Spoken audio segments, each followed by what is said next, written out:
Mémorandum des partis politiques membres de la CDRP relative à l'appel de M. Alassane Ouattara pour renouer le dialogue avec le président Henri Konan Bédié. Contexte. Au cours de son allocution télévisée du lundi 9 novembre 2020, le président sortant, Alassane Ouattara, a exprimé son désir de rencontrer le président Henri Konan Bédié. Cette rencontre, qui s'inscrit dans le cadre du dialogue politique réclamé de longue date par l'opposition, a eu lieu le 11 novembre 2020 au Golf Hotel. Les deux personnalités ont convenu de se revoir pour approfondir les discussions en vue de réunir les conditions d'une paix véritable et durable en Côte d'Ivoire. Les partis membres de la CDRP félicitent et encouragent le président Henri Konan Bédié pour son sens élevé de la responsabilité en acceptant cette rencontre. Les partis membres de la CDRP, acteurs privilégiés de l'actualité récente de notre pays, viennent, par ce mémorandum, donner leur point de vue sur les discussions qui s'ouvrent. Il est utile de rappeler que la CDRP et la quasi-totalité de l'opposition ont, très tôt, décidé déceler les signes avant-coureurs de la crise que nous vivons aujourd'hui, lorsque le président sortant, Alassane Ouattara, contre toute attente, a décidé de briguer un troisième mandat alors que la Constitution de la Côte d'Ivoire limite le nombre de mandats à 2. Pour aboutir à ces fins, il a créé un environnement politique délétère, mis en place des organes totalement acquis à sa cause, notamment une commission électorale dite indépendante et un conseil constitutionnel totalement à ses ordres. C'est pourquoi les partis membres de la CDRP et l'opposition s'étaient tous rassemblés pour mener des négociations en vue d'assainir l'environnement politique et traiter en amont les questions liées à l'organisation de l'élection présidentielle, de celles relatives au code électoral et à la composition de la CEI, ainsi qu'à la candidature illégale du président sortant Alassane Ouattara à un troisième mandat. Malgré les appels et autres recours à des institutions nationales et internationales, à des correspondances et autres saisines qui en font foi, les démarches initiées par la CDRP et toute l'opposition n'ont jamais été entendues par le régime de M. Alassane Ouattara et par le RHDP. C'est donc ce refus de dialogue et le non-respect des dispositions de notre Constitution, notre loi fondamentale, qui a plongé notre pays dans la grave crise que nous connaissons maintenant, avec, hélas, d'importantes conséquences qui sont de nombreuses pertes en vies humaines, l'instrumentalisation des conflits communautaires et religieux, des destructions massives de biens et de matériel divers, des poursuites et des incarcérations arbitraires, la mise sous blocus des résidences des personnalités d'opposition. Pour amener une paix durable dans notre pays, la Côte d'Ivoire, et abréger la souffrance des populations, la CDRP continuera de privilégier la voie du dialogue et la négociation. Il y a cependant à tout cela des conditions. La CDRP exige, compte tenu de l'environnement actuel et de ce qui précède, que les conditions qui suivent soient satisfaites avant toute discussion.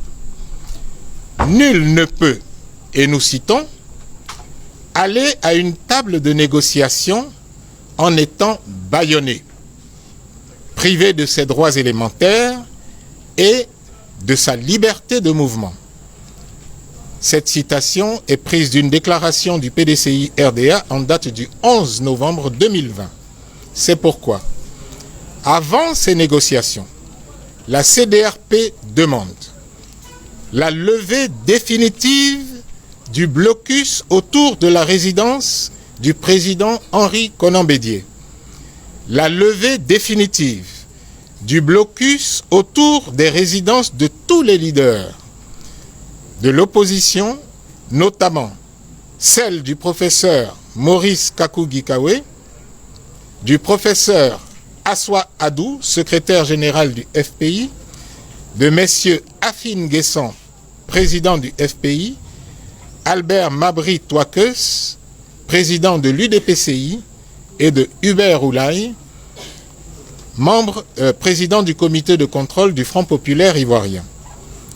La libération de tous les responsables et militants des partis politiques de l'opposition, ainsi que les acteurs de la société civile, injustement et illégalement incarcérés, dont le professeur Maurice Kakou-Gikawe, le ministre Alain Lobognon, député à l'Assemblée nationale, M. Ndri Pierre Narcisse, le président Félicien Sekongo, Madame Anne-Marie Bonifon, Madame Pulchéry Balé, Madame Valérie Yapo et le porte-parole de l'opposition, le président Afi Nguessan et les sénateurs Seribi Nguessan et Bassi Kofi. Le retour sécurisé de toutes les personnalités maintenues en exil, au mépris de l'article 22 de notre loi fondamentale, dont le président Laurent Gbagbo, le président Kibafori Guillaume Soro, le ministre Charles Blé-Goudé et le maire Akossi Benjo. La cessation de toutes les poursuites judiciaires contre les responsables et militants de l'opposition ainsi que les acteurs de la société civile. Le retour à un fonctionnement normal des partis politiques, en l'occurrence le libre accès à leur siège. La création d'une commission d'enquête internationale sur les événements survenus dans notre pays depuis le mois d'août 2020 et la mise en place de dispositifs permettant d'indemniser les victimes.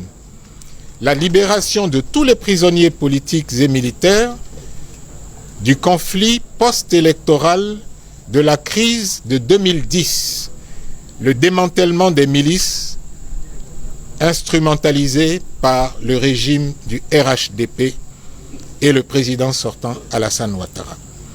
En outre, les partis politiques membres de la CDRP réaffirment la nécessité du dialogue inclusif et son élargissement à l'ensemble des personnalités des plateformes et partis politiques de l'opposition rassemblés autour du président Henri Konan Bédié, tel que l'avait rappelé notamment par un communiqué du PDCI-RDA en date du 11 novembre dernier. Il y a des problèmes de fond et les perspectives s'inscrivent dans les points suivants. Les problèmes politiques soulevés par la CDRP et toute l'opposition ivoirienne que le pouvoir RHDP avait en son temps rejeté du revers de la main demeurent. Ils sont donc à résoudre pour inscrire notre pays dans un véritable état de droit en vue de ramener les conditions d'une paix définitive et durable. Nous les rappelons ci-dessous. Il s'agit du strict respect des dispositions de la Constitution de 2016. Il s'agit par ailleurs de notre exigence de voir invalider le scrutin du 31 octobre 2020. Il s'agit ensuite de la reprise des discussions sur la CEI et l'impérieuse nécessité de réformer cet organe. Enfin, la dissolution et la réforme du Conseil constitutionnel et l'audit par des instances neutres, indépendantes et crédibles du fichier électoral ivoirien. La CDRP, consciente de ses responsabilités historiques, informe ses militants et sympathisants qu'elle a pris la décision de maintenir le mot d'ordre de désobéissance civile dans le respect de la non-violence et de la paix. Elle appelle tous ses militants à rester mobilisés et à attendre les mots d'ordre que nous allons passer très bientôt. Fait à Abidjan le 13 novembre 2020, la CDRP.